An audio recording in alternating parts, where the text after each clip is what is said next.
Well, this one's for you, Greg. I finally got this fucking engine out of the boat.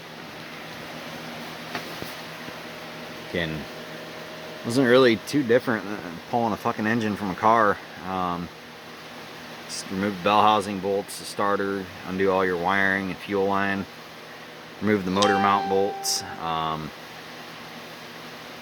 ended up just removing the whole motor mounts completely. Yeah, there they are. And I let the engine sag on that cross member right there.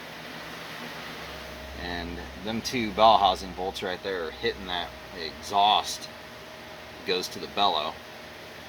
So I had to scoot the engine forward and then slowly turn them bolts by hand. The next thing will be getting the stern drive off. I have to take the steering off, remove the water lines, exhaust.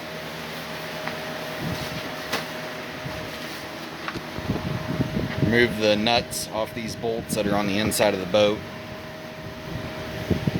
Obviously I'll have to string this up with chains and the cherry picker to hold it. I don't want to fucking try to lift that down by hand. I don't know how heavy it is.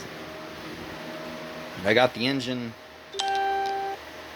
bell housing or oil pan off.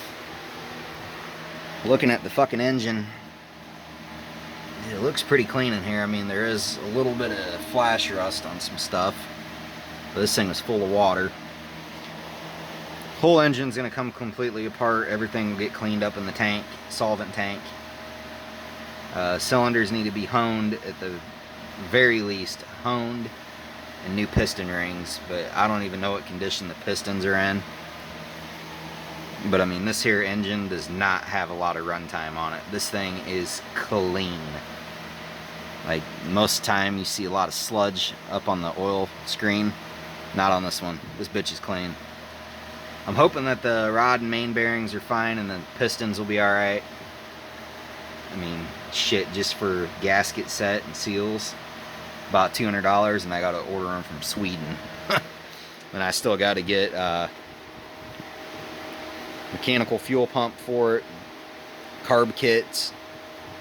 Again, I'm probably gonna have about $500 just wrapped up in the engine over a period of a year. So, but it's worth it, man. I fucking want this thing.